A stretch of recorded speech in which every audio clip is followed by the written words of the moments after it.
Olá, amigos, tudo bem? Bem, espero que sim. Estamos de volta aqui para darmos continuidade à nossa leitura e estudo do livro dos Espíritos.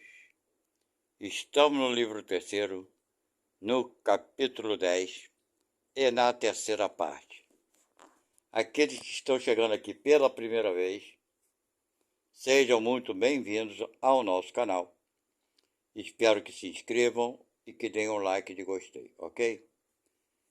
Quero informar a vocês também que quando o capítulo é muito longo, nós dividimos por partes. Por quê? Por partes. Porque nossa leitura e estudo se faz durante 30 minutos aproximadamente. Ok? E de vez em quando eu dou meus palpites também. Certo? Por isso que eu falo que se trata não somente de uma leitura, mas de um estudo também. Porque eu dou as minhas opiniões. E aqueles que quiserem fazer algum comentário, por favor, não se acanhe, fique à vontade. Faça o comentário de vocês, porque o comentário de vocês é muito importante para nós. Ok? Então vamos lá, meus irmãos. Estamos na questão de número 860.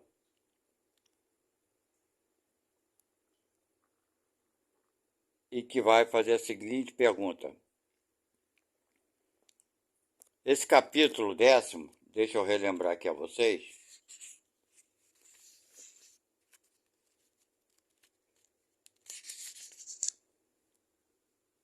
Tá vendo lá? O conteúdo dele é todo sobre esse tema, lei de liberdade. Ok? Liberdade de consciência, livre-arbítrio, fatalidade. Então, a lei de liberdade, a liberdade das nossas ações. Na verdade, sejam elas quais forem. Então, vamos lá. Pergunta 860. O homem, por sua vontade e por seus atos, pode fazer com que os acontecimentos que deveriam ocorrer não ocorram e vice-versa? Interessante, né? Será que pode? Vamos ver a resposta. Ele o pode, desde que esse desvio aparente possa se harmonizar com a vida que escolheu. Ademais, para fazer o bem, quer dizer, sempre, sobretudo, né, quando vai fazer o bem, como o deve ser. E como isso é o único objetivo da vida, pode impedir o mal, sobretudo aquele que poderia contribuir para o mal maior, tá vendo? Então, sobre esse aspecto, quando você faz uma atitude boa, tu acaba fazendo um bem, certo? Evitando o mal maior. 861. O homem que comete um homicídio, quer dizer, homicídio você sabe o que é, né? Sabe, ao escolher sua existência, que se tornará um assassino? Pois seria absurdo, né? Claro que não. Vamos ver a resposta. Não. Ele sabe que escolhendo uma vida de luta, há a chance para ele de matar um de seus semelhantes, mas ignora se o fará, porque há quase sempre nele uma deliberação antes de cometer o crime. Quer dizer, ele escolhe cometer ou não, né? Ora, aquele que delibera sobre uma coisa está sempre livre para fazê-la ou não, né? Ele não é maluco, então se ele escolhe, ele está ali para fazer ou não. Se o espírito sabia de antemão que, como homem, deveria cometer um homicídio, é que isso estava predestinado. Sabei, pois, que não há ninguém predestinado ao crime, e que todo crime, ou todo ato qualquer, é sempre o resultado da vontade do livre-arbítrio. Vocês estão vendo isso? Então, todo crime, coisa e tal, é uma deliberação do próprio ser. Ele escolheu praticar o crime. Vamos lá. De resto, confundis sempre duas coisas bem distintas. os acontecimentos materiais da vida e os atos da vida moral. Se algumas vezes há fatalidade, é nos acontecimentos materiais, cuja causa está fora de vós e que são independentes da vossa vontade. Nas coisas materiais vai acontecer, gente. Não adianta ter vontade disso ou daquilo. É por isso que eu falo, deixa eu abrir um parênteses aqui, nesse ponto, que as pessoas, sobre essa lei de atração. Você vai atrair riqueza e o universo vai te responder e você vai ficar rico. Meu amigo, se na tua programa de reencarnatório está escrito que você não vai ficar rico, não existe lei de atração não, gente. Nas coisas materiais, é independente da nossa vontade. Deu para entender, né? Mas fulano conseguiu. Fulano conseguiu e você não vai conseguir. Fulano ganhou na loteria. Tá, quantos em 1 milhão ganham na loteria? Né? Pois é. Todo mundo joga. Com exceção de ganhar, mas todo mundo ganha? Pois é, né, gente? Então vamos lá. Quanto aos atos da vida moral, tá vendo? Aí já é diferente. Eles emanam sempre do próprio homem, que tem sempre, por conseguinte, a liberdade de escolha para esses atos, pois jamais há fatalidade. Não existe fatalidade que fulano nasceu para matar fulano. Aí vem esses caras que querem pegar os livros antigos e dizer que tem um fato aí que falaram que já havia pré-escrito que o presidente Kennedy ia ser assassinado exatamente por aquele cara com aquele nome. Aí o cara pegou o livro, pegou uma palavra da página tal, pegou uma palavra da página de número 1, estou dando exemplo, tá? Pegou uma palavra da página número 50, pegou uma palavra, aí vem na Kennedy, vai ser assassinado por fulano de tal. Pelo amor de Deus, né? Essa possibilidade de você conseguir algumas palavras de algumas páginas no livro de mais de 1000 e cacetada de folhas, e não conseguiu montar uma frase de premonição, isso é impossível. Vai conseguir, claro que vai conseguir.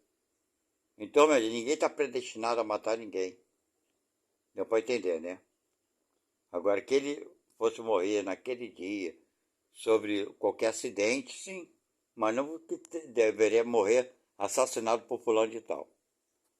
Ok? Então não há fatalidade nisso. Agora vamos lá, 862. Há pessoas para as quais nada sai bem e que um mau gênio parece perseguir em todas as suas empreitadas.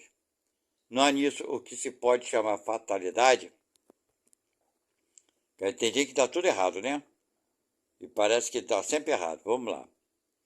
A fatalidade, se a quer chamar assim, ela, porém, se prende à escolha do gênero desistência, porque essas pessoas quiseram ser experimentadas por uma vida de decepção, a fim de exercitar sua paciência e sua resignação. Tá vendo? Ele já escolheu isso para passar para testar o quê? Sua paciência e sua resignação. E ele continua aqui. Entretanto, não crês que essa fatalidade seja absoluta, tá vendo? Não é sempre uma fatalidade. Frequentemente, ela é o resultado de um caminho falso que tomaram e que não está em relação com sua inteligência e suas aptidões. Aquele que quer atravessar um rio a nado, sem saber nadar, tem grande chance de se afogar. Assim é na maior parte dos acontecimentos da vida. Se o homem não empreendesse senão coisas compatíveis com suas faculdades, ele teria êxito quase sempre. O que o perde é o seu amor próprio e sua ambição que o fazem sair de seu caminho e tomar por uma vocação o desejo de satisfazer certas paixões. Ele fracassa e a culpa é sua, mas em lugar de tomá-la sobre si, prefere acusar sua estrela. Tal seria um bom operário e ganharia honradamente sua vida, que seria um mau poeta e morreria de fome. haveria lugar para todos se cada um soubesse se colocar no seu lugar. Veja bem, dentro desse parecer aqui, tem gente que nasce e quer viver a vida dos outros. Ah, se eu for engenheiro, se eu for médico, se eu for isso, se eu for aquilo, eu vou lugar bem, vou me dar bem na vida. Só que não tem força o suficiente para enfrentar os anos de estudo. Aí no meio do caminho para. Aí bota a culpa na profissão, porque é demorado. Porque ele viu que não gostava daquilo. Por quê? Porque o início, quando ele começou a estudar, ele não prestou atenção nas suas aptidões. Né? Ele direcionou pelo quê? Pela ganância. Porque foi querer viver a vida dos outros. Não é verdade? Então a culpa sempre, na maioria das vezes, é nossa mesmo. Ok? 863. Os costumes sociais não obrigam frequentemente o homem a seguir tal caminho antes que outro, e não está ele submetido ao controle da opinião pública na escolha de suas ocupações? O que se chama de respeito humano não é um obstáculo ao exercício do livre-arbítrio? Olha bem, né? Respeito humano. Olha o que ele vai falar agora, então. São os homens que fazem os costumes sociais e não Deus, tá vendo? A pessoa quer se deixar levar. Peraí, o cara é filho do médico. Ele acha que tem que ser médico porque o pai é. E o pai obriga o filho a ser médico. Certo? Mas o filho não gosta daquilo. Mas acaba deixando se levar pelo quê? Pelo ambiente social, aquelas coisas todas. Em vez de se entregar, né, de corpo e alma, aquilo que ele gostaria de fato fazer. Mas a gente vê alguns que são bem, bem decididos, né? Que fazem escolhas que não têm nada a ver com aquilo que a sociedade impõe. Vamos lá. São os homens que fazem os costumes sociais e não Deus. Se submetem a eles, é porque isso lhes convém, tá vendo? E o fazem por um ato de seu livre-arbítrio, visto que, se o quisessem, poderiam libertar-se deles. Nesse caso, por que se lamentar? Não são os costumes sociais que devem acusar, mas seu tolo amor próprio, tá vendo? Que o faz preferir morrer de fome a derrogá-los. Olha bem, ninguém lhes levará em conta esse sacrifício feito à opinião pública, enquanto que Deus terá em conta o sacrifício de sua vaidade, tá vendo?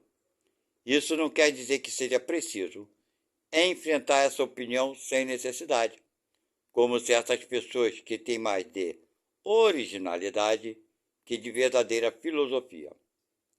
Há tanto contrassenso em tornar-se objeto de crítica ou mostrar-se como um animal curioso, quanto há de sabedoria em descer voluntariamente e sem murmurar, quando não se pode manter-se no topo da escada, tá vendo? É isso aí, gente. A gente tem que deixar a opinião dos outros para lá e fazer a coisa que é certa, que nos dá o bem-estar. É isso.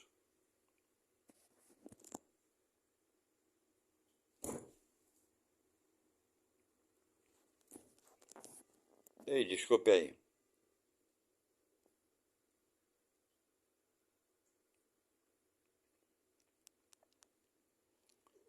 Pergunta 864.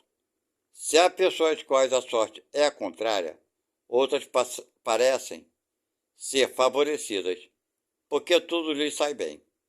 Aqui se prende isso. É lógico, é a prova que ele pediu, né, gente? Frequentemente, é porque elas sabem escolher melhor, mas isso pode ser também um gênero de prova, tá vendo? Pois o sucesso as embriaga e confiam-se ao seu destino, pagando, no geral, mais tarde esses mesmos sucessos por cruéis reveses que poderiam evitar com prudência, tá vendo? Então, minha gente, é uma prova que ele mesmo pediu antes de, na maioria das vezes, né? Como explicar a chance que favorece essas pessoas nas circunstâncias em que nem a vontade nem a inteligência interferem? O jogo, por exemplo. Acabei de falar do jogo lá atrás, né? Certos espíritos escolheram anteriormente certas espécies de alegria. A chance que os favorece é uma tentação. Aquele que ganha como homem, perde como espírito. É uma prova para seu orgulho e sua cupidez. Então, minha gente, é uma prova que está passando, que ele pediu para passar. Vai ficar rico, vai ficar cheio da grana, é uma coisa que ele pediu para passar. 866. A fatalidade que parece existir. Não, existir não. A fatalidade que parece presidir aos destinos materiais de nossa vida seriam, pois, o efeito de nosso livre-arbítrio? Olha bem a resposta. Tu mesmo escolheste a tua prova. Quanto mais rude ela for, melhor a suportares, mais te elevarás. Aqueles que passam sua vida na abundância e na felicidade humana são espíritos frouxos que permanecem estacionários. Assim, o número de fortunados sobrepuja em muito o número dos felizes desse mundo, já que os espíritos procuram, na maioria, a prova que resulte a mais frutífera. Eles veem muito bem a futilidade das vossas grandezas e das vossas alegrias. Aliás, a vida mais feliz é sempre agitada, sempre perturbada. Não o seria senão pela ausência da dor. Então, minha gente, nós, quando estamos na pátria espiritual, vemos que a facilidade da grana vai nos trazer problemas. Então, a maioria pede uma vida mais difícil. Ok? Como Jesus falou, né? É mais fácil passar um camelo no buraco de uma agulha do que o rico entrar no reino do céu. Ele não falou que é impossível, ele só falou que é mais fácil. Ok? Vamos lá, pergunta 867. De onde vem a expressão nascer sobre uma feliz estrela? Ora, de onde vem a estrela? Sei lá de onde vem. O que importa ser de onde vem, né? Mas vamos lá. Aqui o Espírito responde. Velha superstição que ligava as estrelas ao destino de cada homem. A alegoria que certas pessoas têm. A tolice de tomar ao pé da letra. Tá vendo? Tão coisa tão tola que realmente... Vamos lá. Conhecimento do futuro. O futuro pode ser revelado ao homem? Resposta. Em princípio, o futuro lhe é oculto e não é senão em casos raros e excepcionais que Deus permite revelação. Quando tem um bom propósito, Deus acha que é bom. Ora, vamos lá, 869. Com que objetivo o futuro está oculto ao homem? Ora, se fosse tudo revelado, o homem não ia fazer nada. Ia ficar só esperando chegar. Se o homem conhecesse o futuro, tá vendo? Eu acabei de falar, negligenciaria o presente e não agiria com a mesma liberdade, porque seria dominado pelo pensamento de que, se uma coisa deve acontecer, não tem que se ocupar dela, ou então procuraria dificultá-la. Deus não quis que fosse assim, a fim de que cada um concorresse para a realização das coisas, mesmo às quais gostaria de se opor. Assim tu mesmo, frequentemente preparas, sem desconfiar disso, os acontecimentos que sobrevirão no curso da tua vida. 870. Visto que é útil que o futuro seja desconhecido, por que Deus algumas vezes permite sua revelação? Já falou lá em cima. Quando é necessário. Quando ele vê que vai ter um bom resultado, ele deixa.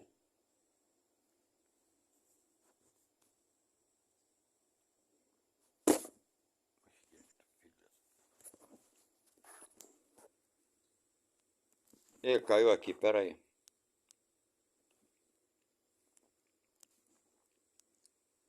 Porque o objetivo futuro está oculto ao homem. Ah, não.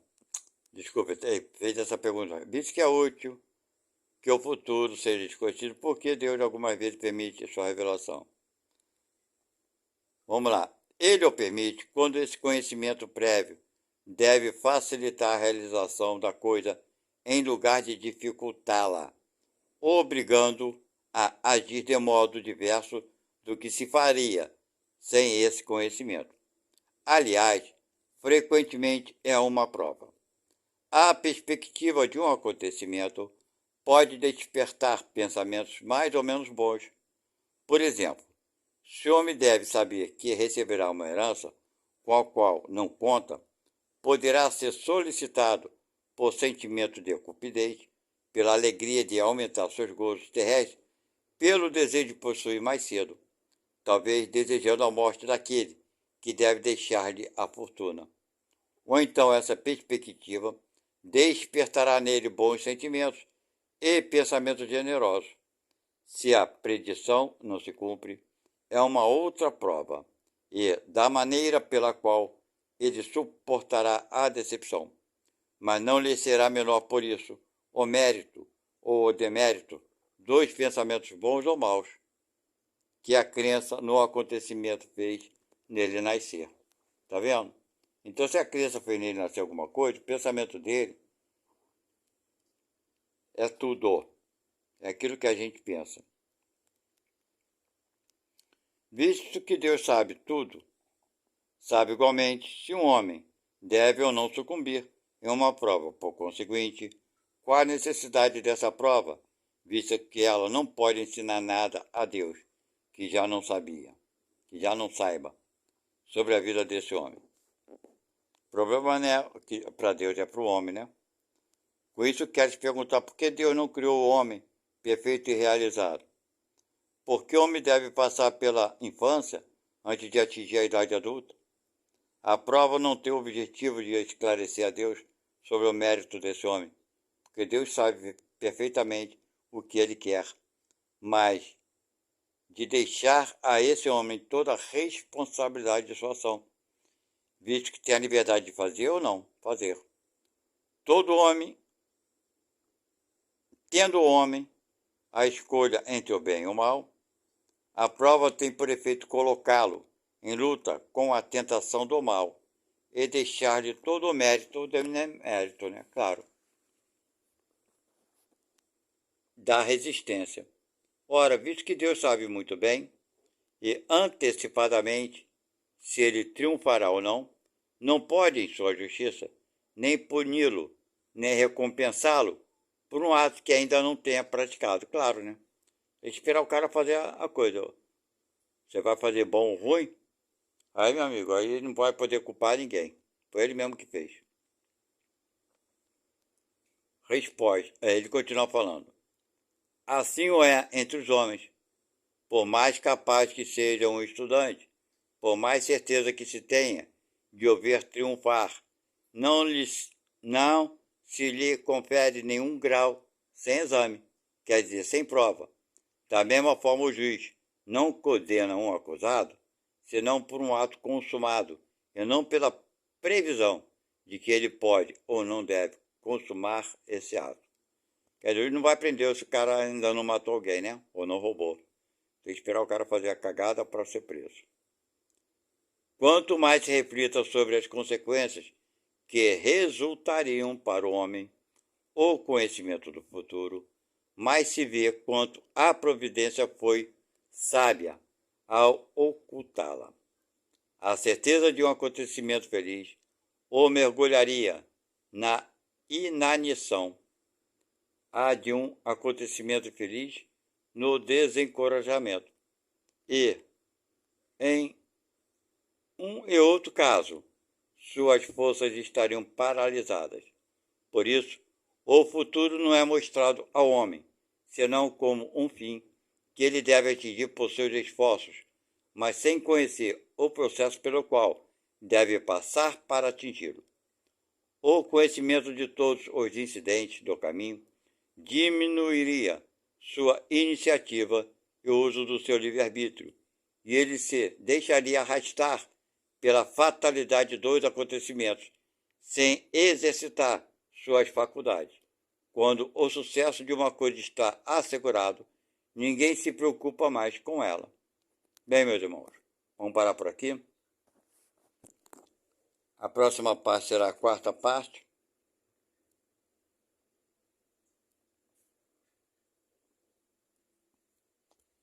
Certo? Bem, meus irmãos, é mais ou menos isso. Seu aluno aqui, como o Fábio falou, é muito inteligente, vai passar na prova. Mas ele vai ganhar o diploma? Não, ele vai ter que fazer a prova. Vai ter que provar que é capaz. Não é verdade? Então, assim, nossa liberdade é respeitada. É que muita gente pensa só no livre-arbítrio aqui na Terra, quando estamos encarnados. Não, mas nossa liberdade maior, né, nós exercemos antes de reencarnarmos, pelas escolhas das provas que haveríamos de passar, né, com quem nós iríamos casar, de quem nós seríamos filhos, né, o meio familiar que iríamos conviver, as colegas e os amigos que iam ficar próximo da gente. Tudo isso foi escolhido por nós antes de virmos aqui para a Terra. Então não tem ninguém direito de reclamar o tipo de vida que esteja passando ou vivendo. Ok? Foram provas que nós mesmos escolhemos. Não foram castigos, mas sim escolhas que fizemos. Então, meus amigos, vamos parar por aqui.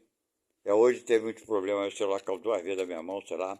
Enfim, mas espero que